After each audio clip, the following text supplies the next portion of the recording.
Fang's name changed to Knuckles. Well, that says it right there. We talked about Fang's name change playing off on here, and there's the reason why.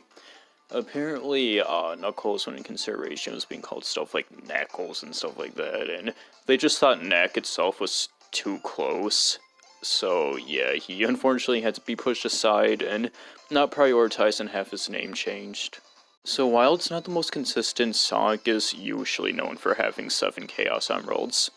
However, Sonic the Fighters was like, well, fuck it, let's just add an extra one, and that ended up being the Orange Emerald, and I don't know, people like to theorize that maybe the one Tails has is a fake. However, the colors of the emeralds and a lot of other things about them have never been consistent, and there's also the Super Emeralds and stuff like that, and you could also say that Bean has the Master Emerald, and who knows, maybe there are just more Chaos Emeralds out there, and we just simply don't know everything there is to know about them.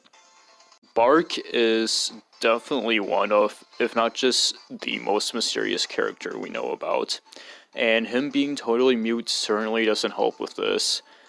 We know basically nothing about him. He's the most original character to be added to Fighters, and a little bit of backstory that we had for him is that he lived in Russia, but that of course didn't fit as well with the context of the classic Sonic universe, so they changed it to a place called the Northern Isles in Fighters Megamix.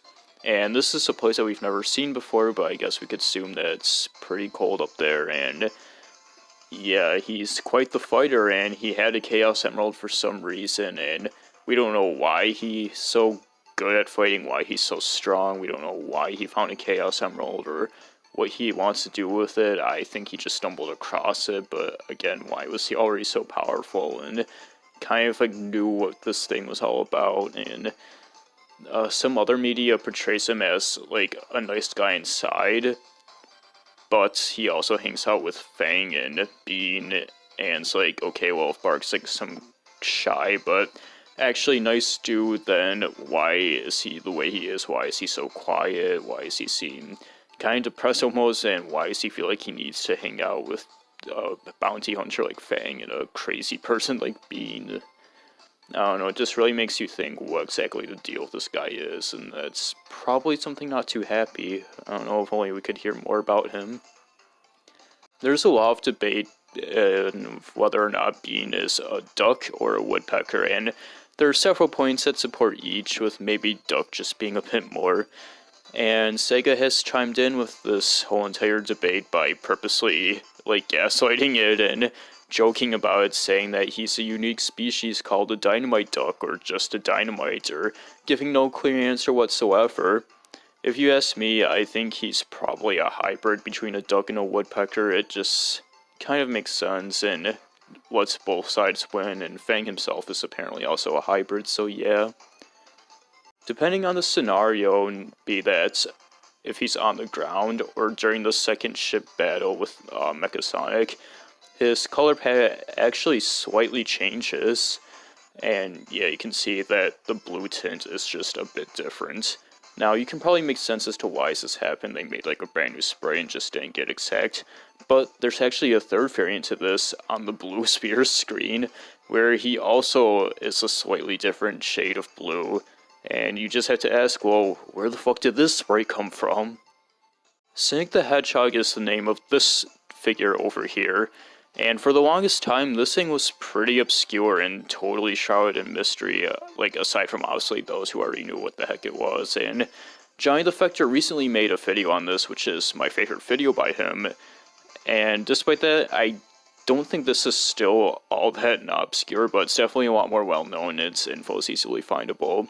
What this is that it's a parody of Sonic and Mario, of course. It's made by 7 Towns, and is part of the Alien Pets toy lineup, and they all have parodies like this, and are just like goofy, stupid themes, and Sonic also has his own backstory, which is funny, and yeah, I gotta say, I really like this dude. I am enthralled by his design, and I wish he could somehow make some sort of like official cameo in Sonic, because that would be fucking amazing and hilarious. I tried getting my own of this, and to go back to that still seems pretty obscure part, I only found one listing of this guy on eBay, and it was not alone, it was like with a collection of the toys, and it wasn't that much, but unfortunately, since I don't live in Britain, shipping would be like $1 million if I wanted to do this. In the background of the stage that you fight Bean in and the fighters, way off in the distance, you have to like use a camera off bounds to get a good look at this. You can see a billboard of Bean advertising a real estate company that he apparently owns.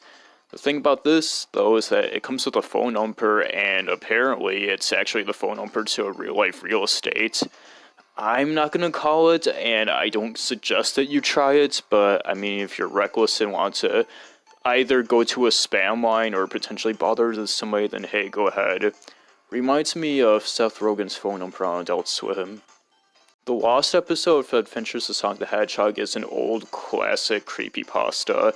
It's not as well known as some other famous ones, but it got pretty renowned at the time, at least. And what this is that saying that there was meant to be one more episode of the show to round out the episode total a bit better. And saying that this episode did air, but it only aired in one specific area at one time, and it was all kinds of fucked up, and it traumatized the voice actors and people on it, and it goes into a lot of cliches, but I will say it is at least a bit memorable of a story, and is told slightly differently, and I don't know, it's still pretty dumb, but hey, it's dark and spooky, and ooh, maybe something like this did happen. So everybody knows that Fang carries a cork gun around. However, where this came from was actually a beta asset from his debut game, Triple Trouble. And in the screenshot, he has a much more realistic looking gun. This was later absent from the rest of the games. However, future appearances of him reference this by giving him a much more fitting cartoony toy cork gun instead. Pretty interesting. So this is something I can't really find any footage of, but it's apparently a thing that happens in the game, and it's a really rare chance. And some of Amy's moves drop random items, and apparently one of the items she can drop is just Bean's head, his severed head, but with heart eyes. And what's even more interesting about that is that these heart eyes are actually on every other character. However, they remain unused, and they were apparently meant to be in a reaction to fucking Amy or Honey doing a sexy pose, and yeah, I can see why they got rid of that, and it's still really odd that Beans is left in, though, through this means. So, in Sonic 3 and Knuckles, if you get everything, all of the Chaos Emeralds, all of the Super Emeralds as Tails, he doesn't become Hyper Tails, he becomes Super Tails, and it's a much more unique version from Sonic and Knuckles, where Tails actually has Flickies with him to do shit and attack enemies and barricade him. It's pretty fucking awesome, and the thing about this, though, is that there's no Hyper Tails to be spoken of, so if it's this overpowered, then you have to really think, what the fuck could Hyper Tails be like? Now, I know later on in Origins this was like retconned where this is Hyper Tails and then Super Tails is just like what he is in Mania, but Origins does a lot of fucking shit. I don't really know how much I want to take it as canon. I mean, if it did replace it as canon, then so be it. I'm willing to accept Mania more, even if it's not like a true classic Sonic game. Like, obviously it's the style of it, and it's a fucking awesome game, probably the best one in the series, but it wasn't from like the actual classic era of the 90s, you know, but yeah, it's more fun to speculate.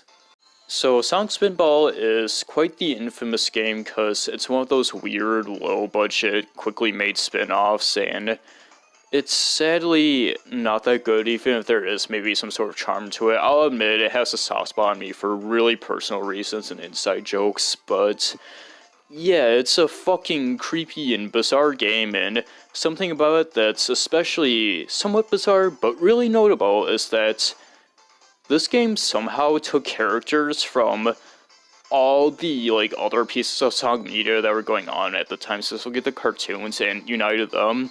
Usually Sonic sticks to one thing, like Mean Bean Machine was specifically based on Adventures of Sonic the Hedgehog. However, this takes characters from that cartoon, as well as Sad AM, two shows that never really meshed, aside from like Sally apparently just randomly appearing in the Christmas episode of Adventures. And yeah, in the pinball minigame, it just mushes them together, and they're all here together, and just unifies the universes of Sonic, and kind of makes everything almost canon. And it's funny and bizarre how it happens in this game too. And that does it for this one. I'll see you for the upcoming one where we talk about even more weird and almost kind of creepy shit.